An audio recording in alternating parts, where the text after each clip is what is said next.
ನಮಸ್ಕಾರ ವೀಕ್ಷಕರೇ, ನಾನು ಇವತ್ತು ದೊಡ್ಡಪತ್ರೆ ಎಲೆಯ ಬಗ್ಗೆ ಸಂಪೂರ್ಣವಾದ ಮಾಹಿತಿಯನ್ನು ನೀಡೋಕೆ ಬಂದಿದ್ದೀನಿ. ಅದನ್ನು ಹೇಗೆ ಬೆಳೆಸಬೇಕು, ಹಾಗೆ ಹೇಗೆ ಊಟದಲ್ಲಿ ಬಳಸಬೇಕು, ಅದರ ಔಷಧೀಯ ಗುಣಗಳೇನು, ಪ್ರತಿಯೊಂದರ ಬಗ್ಗೆ ಅದನ್ನು ಮಾಹಿತಿಯನ್ನು ನೀಡ್ತಾ ಇದ್ದೀನಿ.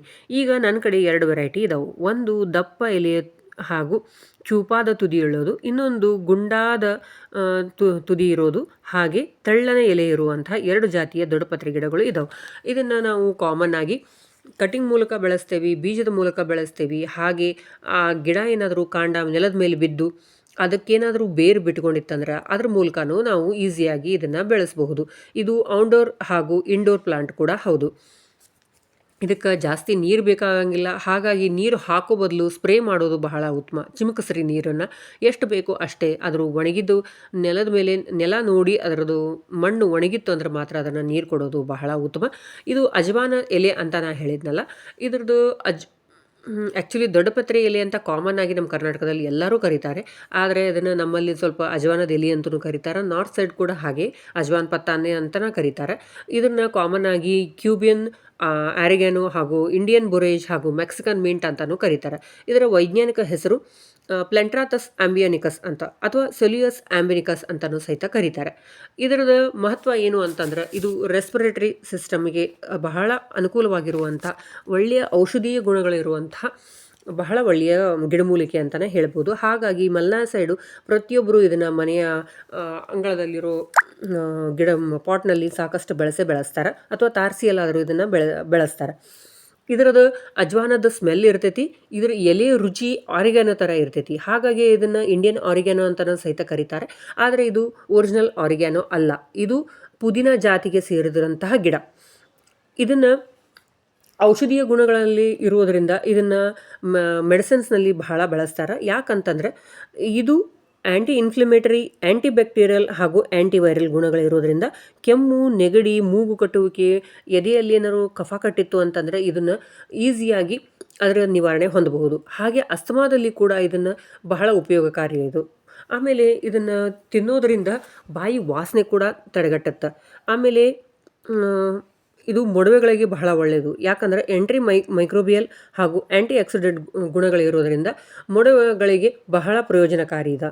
ಮುಟ್ಟಿನಲ್ಲಿ ನೋವು ಆತಂತಂದರೆ ಅವಾಗೂ ಸಹಿತ ಇದರ ಎಲೆಗಳನ್ನು ತಿನ್ನೋದರಿಂದ ಇದು ನೋವು ನಿವಾರಕ ಆಗಿ ಸಹಿತ ಕಾರ್ಯ ಮಾಡುತ್ತೆ. ಇದು ಇಮ್ಯುನಿಟಿ ಬೂಸ್ಟರ್ ಕೂಡ. ಯಾಕಂತಂದರೆ ಇದರಲ್ಲಿ potassium, vitamin A, calcium, magnesium ಈ ಗುಣಗಳು ಬಹಳ ಇದಾವೆ. ಹಾಗಾಗಿ ಇದು ಇಮ್ಯುನಿಟಿನ ಸಹಿತ ಹೆಚ್ಚು ಮಾಡ್ತೈತಿ. ಇದರ ಮತ್ತೊಂದು ಅದ್ಭುತವಾದ ಪರಿಣಾಮಕಾರಿ ವಿಷಯ ಏನಂತಂದರೆ, ಇದು ಜೀರ್ಣ ಕ್ರಿಯೆಗೆ ಬಹಳ ಹೆಲ್ಪ್ ಮಾಡ್ತೈತಿ. ಇದನ್ನು ಊಟ ಆದಮೇಲೆ ಇದರ 1-2 ಎಲೆಗಳನ್ನು ಅಗಿಯೋದ್ರಿಂದ ನಿಮ್ಮ ಜೀರ್ಣಕ್ರಿಯೆ ಹೆಚ್ಚಾಗ್ತೈತಿ. ನಿಮ್ಮ ಜಠರಾಗ್ನಿ ಹೆಚ್ಚು ಮಾಡ್ತೈತಿ.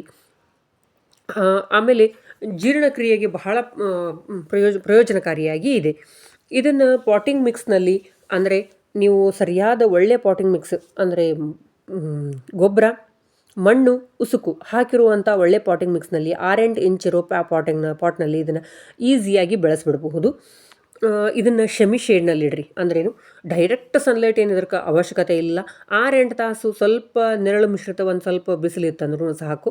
ಹಾಗಾಗಿ ಇದನ್ನು ಇಂಡೋರ್ ಕೂಡ ನಾವು ಬೆಳೆಸಬಹುದು. ಇದಕ್ಕೆ ಓವರ್ ವಾಟ್ರಿಂಗ್ ಅಂತೂ ಒಟ್ಟ ಮಾಡಬೇಡ್ರಿ. ಇದರಿಂದ ಇದರ ಬೇರುಗಳು ಎಲ್ಲ ಕೊಳತು ಹೋಗ್ಬಿಡ್ತಾವೆ. ಹಾಗಾಗಿ ಸ್ವಲ್ಪ ನೋಡಿಬಿಟ್ಟೆ ಇದಕ್ಕೆ ನೀರು ಹಾಕ್ರಿ. ಇದಕ್ಕೆ ಏನಂತಂದ್ರೆ ಹುಳಗಳು ತಿಂತಾವೆ. ಅಂದ್ರೆ ಈಗ ನನ್ನ ಈ ಗಿಡಗಳಲ್ಲಿ ನೀವು ಆಲ್ರೆಡಿ ಈಗ ನೋಡ್ತಾ ಇರ್ಬೋದು, ಕೆಲವೊಂದಿಷ್ಟು ಆಲ್ರೆಡಿ ಹೋಲ್ ಬಿದ್ದಿದೆ. ಅಂದ್ರೆ ಇವು ಹುಳ ತಿಂತದೆ.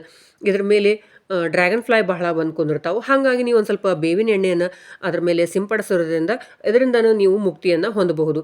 ಇದನ್ನು ಬೆಳೆಸೋದು ಬಹಳ ಈಸಿ, ಮೇಂಟೆನೆನ್ಸ್ ಕೂಡ ಬಹಳ ಈಸಿ. ಆವಾಗವಾಗ ಕಟಿಂಗ್ ಮಾಡ್ತಾ ಇತ್ತಂತಂದರೆ ಅದನ್ನು ನೀವು ಸಮೃದ್ಧವಾಗಿ ಬೆಳಿತೈತಿ. ಈಗ ನೋಡ್ತಾ ಇದ್ರಲ್ಲ, ನನ್ನ ಗಿಡದಲ್ಲಿ ಎಷ್ಟು ಸಮೃದ್ಧವಾಗಿ ಬೆಳೆದಿದೆ. ನಾನು ನೆಲದಲ್ಲಿ ಹಚ್ಚಿರೋದಂತೂ ಇಷ್ಟಾಗಲ ಹರಡ್ಕೊಂಡಿದೆ. ಪಾಟ್ನಲ್ಲಿರೋದಂತೂ ಸ್ವಲ್ಪ ರಿಸ್ಟ್ರಿಕ್ಟ್ ಆಗಿದೆ ಬೆಳವಣಿಗೆ.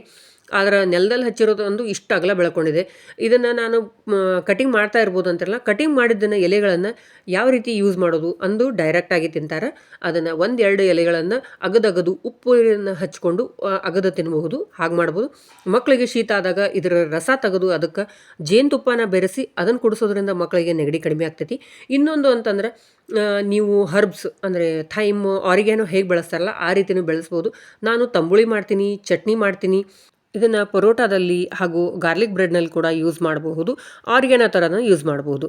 ನಿಮಗೆ ಈ ಮಾಹಿತಿ ಇಷ್ಟ ಆಗಿದರೆ ನನ್ನ ವಿಡಿಯೋನ ಲೈಕ್ ಆ್ಯಂಡ್ ಸಬ್ಸ್ಕ್ರೈಬ್ ಮಾಡಿ. ನಮಸ್ಕಾರ.